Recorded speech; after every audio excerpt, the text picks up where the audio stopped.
The question is, why should you attend a seminar?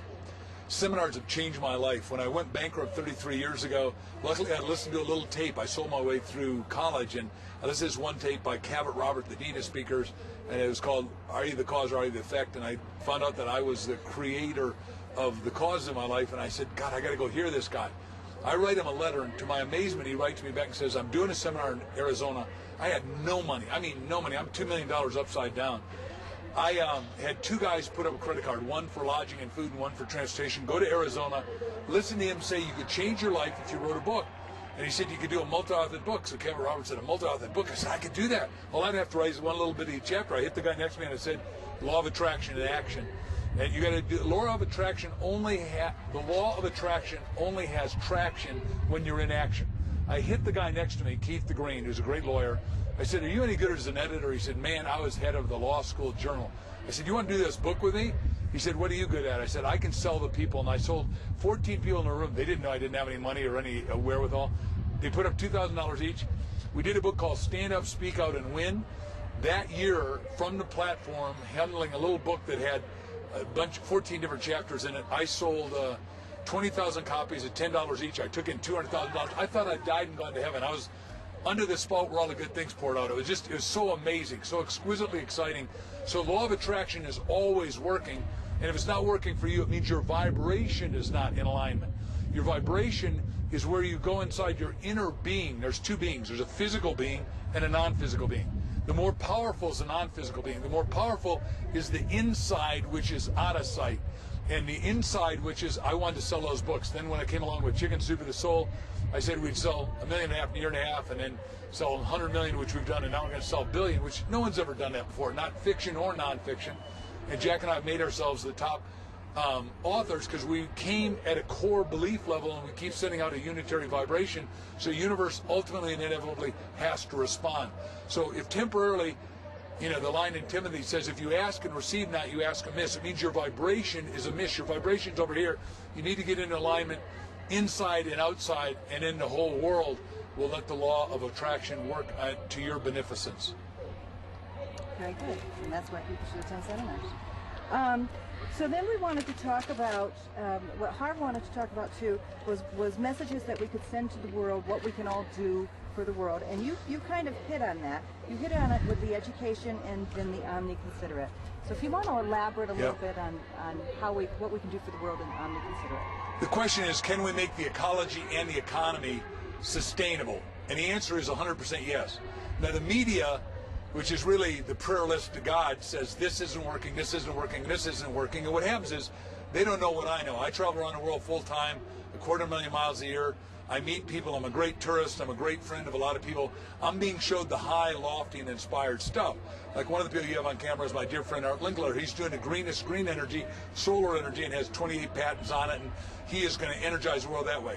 Willie Nelson, one of the great singers of On the Road Again, has spent $38 million figuring out how to squish soybeans, of which is a legume, one of 200, and then we're taking all the human waste and we're turning it into cellulose energy, and we're ending up with paper products. So we're taking energy, which is Einstein's equation, E equals mc squared. Energy is matter and energy is radiant energy, to be used and vectored and shunted and programmed. So we're in the most exquisitely exciting time. We've now learned how to distill water from the air. The world doesn't know that. We now know how to clean up all the water. We now know how to do ocean fishing. We now know how, and I'm helping replant the coral reef in Australia and replant the second biggest reef in Belize. We're doing stuff that's never been done, but it's all below the radar. So if you're watching this and if you're attending seminars with my great friend Harv, what you're doing is you're starting to get above the radar. You're starting to see the screen. You're starting to get rid of the morass. You're starting to get rid of the cobwebs. You're starting to understand that for the first time in human history, we can be omniconsiderate, not for a few of us and have a few rich and everybody else poor. For the first time in human history, we can have everybody rich, make everybody better off and nobody worse off. That has never been possible in human history. I just got back from Greece, where I was at Ephesus, which is all out of marble, and the slaves had to walk in the dirt, and all these other, the higher class walked there. For the first time, everybody can walk in marble. We've got enough resources to totally take care of total humanity. 7 billion of us, which is fast in the next decade going to become 10 billion or 12 billion. And the way, when I was just in China, the head of the Chinese government, the Circle of Seven, is saying, you know, Mark, what is it we can do? And I said, you're doing it the wrong way. The world objects to infanticide. The world objects to your birth control habits. But what we've discovered is, when I was with Bucky Fuller in graduate school working on my doctorate, what happens is when we overlay the maps, when kilowatt hours, energy per person comes up, birth control levels or it decelerates. And I said what we got to do is safely, quickly, effectively, and efficiently bring the kilowatt hour energy up and get rid of the pollution. We can't be doing it on coal like you're doing it. We need to be doing it on solar. We need to be doing it on biomass. We need to do it wind. We need to be doing geothermal. There's 28 ways to do it, and I'm just giving you the glittering highlights because it is. Other people thought they were the most exciting time in human history. We are in the most exciting time in history, and we also have a privileged position of taking ourselves to utopia, which is what I believe and teach and practice and am inspiring others, or oblivion. If we don't get off the self-starter switch of petrochemicals, if we don't go on to higher thinking, if we don't start using the resources in what, as I said, is an omni-considerate, an all-considerate way, we're going to lose the ship. We've got a decade. I think we're in an important, critical time. And I think there's enough of us that have enough leadership awareness to say we got the software to make the hardware work. And it's the first time in human history that we've even known that. Let me go one step further and say, my dear friend Buzz Aldrin said that when he went to the moon as one of the first astronauts, he took his thumb, and back then it was only 6 million people in 1968 or 69, and he said 6 billion problems disappeared. Well, they can disappear and the universe won't care. I'm saying let's have them appear, but let's have it appear at a higher, loftier, and more inspired, more thoughtful, more positively self-correcting way by upping people's self-esteem, self-love, self-worthfulness, self-energetic, so everyone feels good about themselves, good about the earth, and we'll stop war, because either war is obsolete or humankind is. Very good. And that kind of led us into this being the Woodstock of the mind, because, you know, the Woodstock originally kind of formed and changed a generation. And so did you want to elaborate on something in the Woodstock of the mind?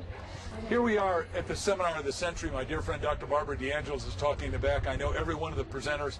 All of them are deeply ingratiated, and all of them have a good core.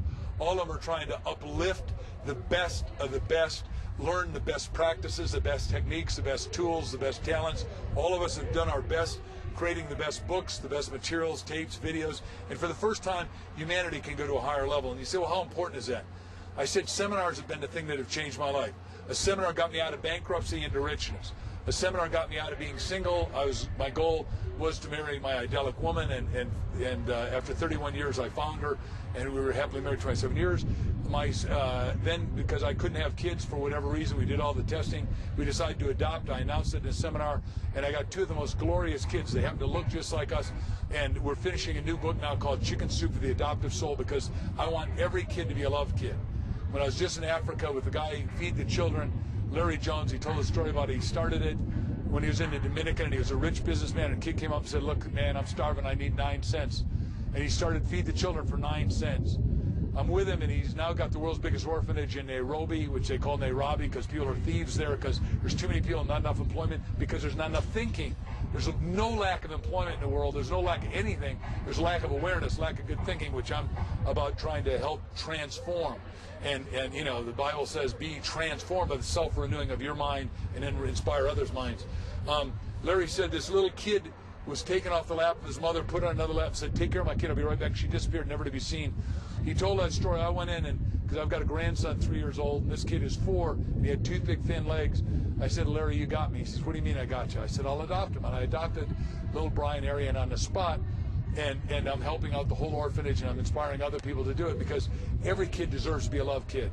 If you're alive, you've got a soul. If you're a soul, you deserve to be fed, housed, you deserve to have clean water, enough food, a roof over your head, and at least a basic education. And then hopefully they'll come to seminars like this, which are critical to fire our ambitions, to fire our desires, to fire us to go higher and higher.